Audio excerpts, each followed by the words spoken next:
kebijakan dan inovasi pendidikan.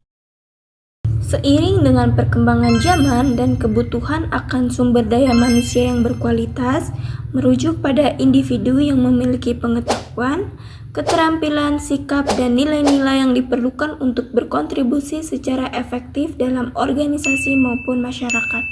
Oleh karena itu, inovasi dalam kebijakan pendidikan menjadi sangat penting untuk meningkatkan mutu pendidikan di Indonesia.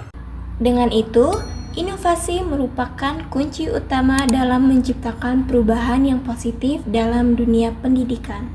Menurut Menteri Pendidikan Dasar dan Menengah, Abdul Muti mengungkapkan bahwa inovasi dalam kebijakan pendidikan, terutama pendidikan sekolah dasar, merupakan langkah yang sangat dibutuhkan untuk memperbaiki sistem pendidikan di Indonesia.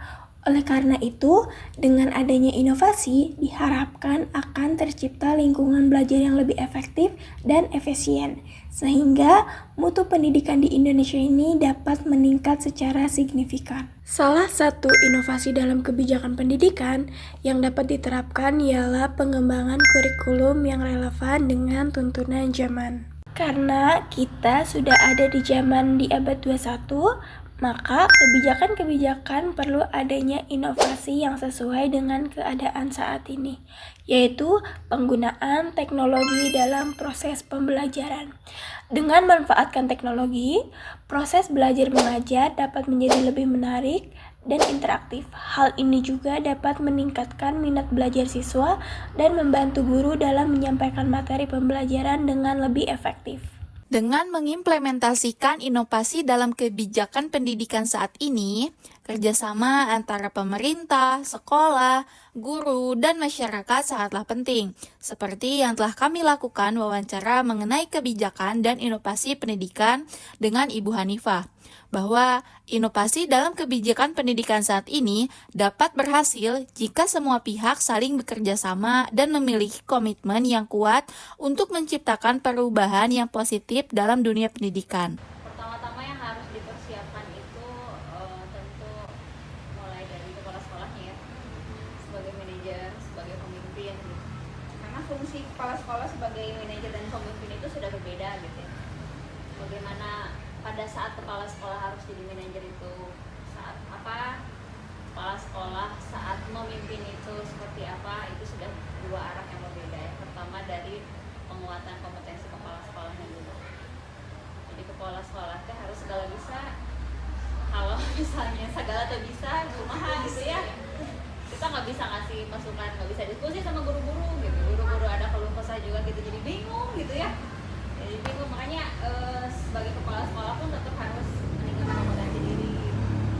Kalau perlu sekolah lagi terus ya gitu ya, terus belajar ya, mengembangkan. Bukan hanya kita nyuruh guru-guru, ayo tuh ikutin seminar WhatsApp, adik kepala sekolahnya nggak mau gitu ya. Nah, mulai dari kita nggak usah minta ke guru-guru buat ayo ya, kalau misalnya untuk ngedorong mah ya wajar lah ya.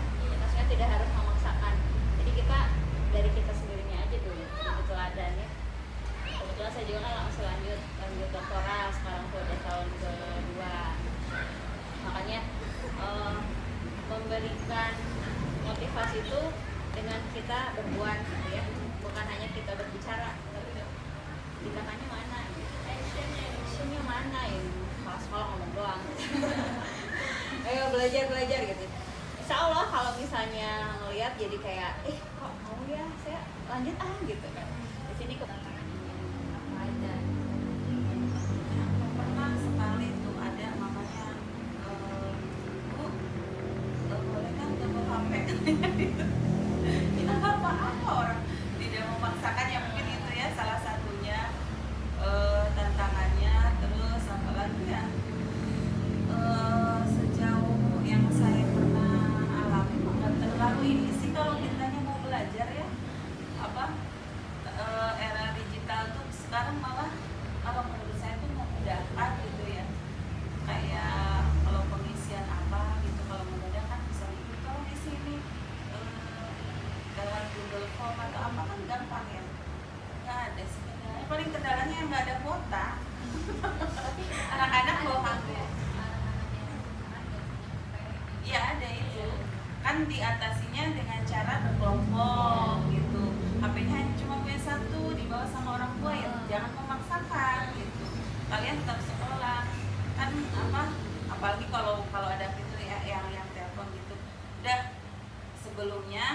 rabunya tuh bagi kelompok dulu.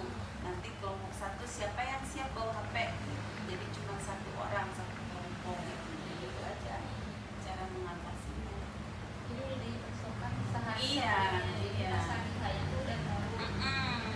Udah tinggal eksekusi. Oke, selanjutnya bagaimana dukungan dari pihak sekolah mendukung kebijakan pendidikan di era keseluruhan? Apakah sudah cukup membantu dalam upaya inovatif yang digunakan? Apa dukungan ya? Dukungan mah ya harus ditingkatkan lagi. Misalnya dengan cara menambah proyektor lagi gitu ya. Dengan menerapkan inovasi dalam kebijakan pendidikan, diharapkan mutu pendidikan di Indonesia dapat terus meningkat dan menghasilkan lulusan yang berkualitas serta siap bersaing di era globalisasi. Oleh karena itu, penting bagi semua pihak untuk terus melakukan perubahan dan inovasi dalam dunia pendidikan demi menciptakan masa depan pendidikan yang lebih baik.